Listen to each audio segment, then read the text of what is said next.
How to perform the janaba, the ritual bath. This is the simplest and easy way to perform the janaba. Listen carefully. Why should you perform janaba, or when should you perform janaba? You should perform janaba when you have impurity, like having sexual intercourse with your spouse. And number two, when you have menstruation period. After that, then you need to perform janaba, and then nifas. Nifas, these are women who give birth to child, that bleeding which they have, this is the nifas. Whenever you encounter this, after the bleeding stop, you need to perform ghusl, which is the janaba. How to perform the janaba step by step? Performing janaba, it has two forms.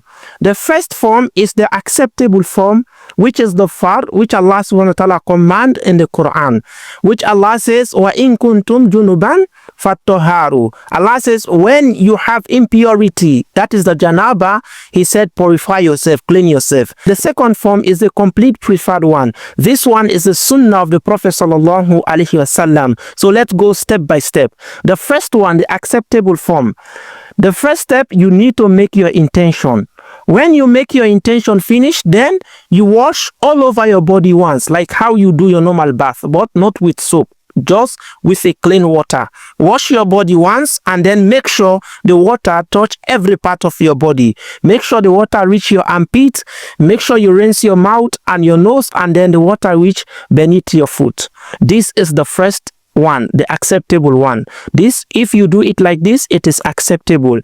The second one is the complete preferred one. This one is the sunnah of the Prophet sallallahu alaihi wasallam.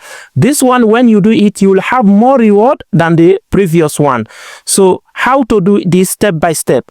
The first step is to make your intention. It's very important. Many people start to ghusl janaba by not making intention. When you do this, you are just doing the normal bath. Your ghusl will not be accepted. So make sure you make your intention. That's the first step. The second step, say Bismillah. Now, many people have confusion. When I'm in the bathroom, should I say Bismillah? Yes, you can say it inside your heart. Or when entering the bathroom, there is a dua to say before entering the bathroom.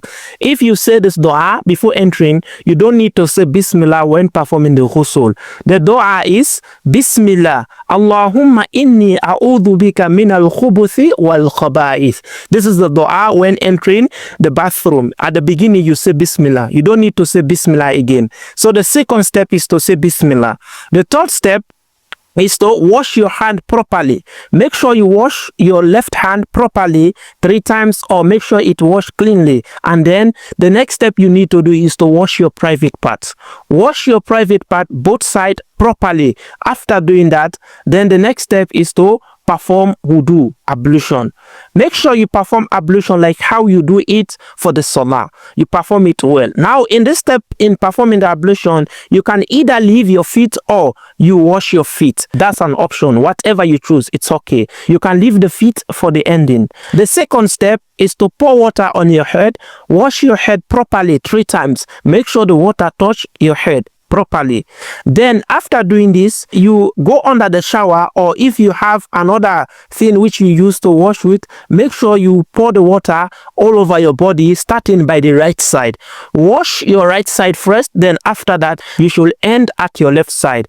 So this is how to perform the ghusl. Now, if you didn't wash your feet when you are performing the ablution, then you need to move a step and then you wash your feet. But if you wash your feet while performing the ablution, you don't need to wash your feet again. This is the end of the ghusl. You don't need to say any dua, any supplication. That's the end of your purity.